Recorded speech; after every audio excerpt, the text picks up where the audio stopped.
కల్కి 2898 ఏడి ఈ చిత్రంతో సినీ ప్రియులను అలరించనున్నారు ప్రభాస్. ఆయన కథానాయకుడిగా నటించిన ఈ చిత్రాన్ని నాగ్ అశ్విన్ తెరకెక్కించారు. వైజయంత్ మూవీస్ సంస్థ నిర్మించింది. దీపికా పదుకొనే హీరోయిన్, అమితాబ్ బచ్చన్, కమల్ హాసన్, దిశా పటాని ముఖ్య పాత్రలు పోషించారు. ఈ సినిమా జూన్ 27న థియేటర్లోకి రానుంది. ఈ నేపథ్యంలోనే ప్రచార పర్వాన్ని వేగవంతం చేసింది చిత్ర బృందం.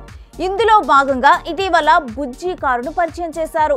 ఇప్పుడు బుజ్జితో కలిసి భైరవగా ప్రభాస్ చేసే సాహసాలని బుజ్జి అండ్ భైరవ పేరుతో ఓ యానిమేటెడ్ సిరీస్ రూపంలో అందుబాటులోకి తీసుకొస్తున్నారు. ఆ సిరీస్ ఈ రోజు నుంచి ఓటీటీ వేదిక అమెజాన్ ప్రైమ్ లో సందడి చేయనుంది. ఈ నేపథ్యంలోనే గురువారం హైదరాబాద్ లో దీని ట్రైలర్ ని విడుదల చేశారు.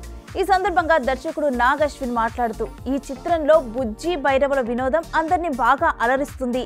సినిమా విడుదలకు ముందే ఇలాంటి ఓ సిరీస్ ని ప్రేక్షకుల ముందుకు తీసుకురావటం మా నిర్మాణ సంస్థ చేసిన సాహసోపేత ప్రయోగం. అసలే మాకిది కొత్త జానర్.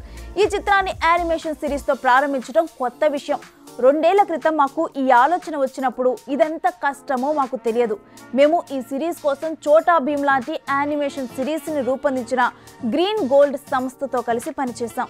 వాళ్ళ సహకారానికి కృతజ్ఞతలు. ఈ కల్కి కోసం మేము Vyjayanthi movies, Vyjayanthi automobiles, Vyjayanthi animation అనే 3 విభిన్న కంపెనీల్ని నడిపించామని చెప్పారు. For more videos like this, subscribe Big TV channel.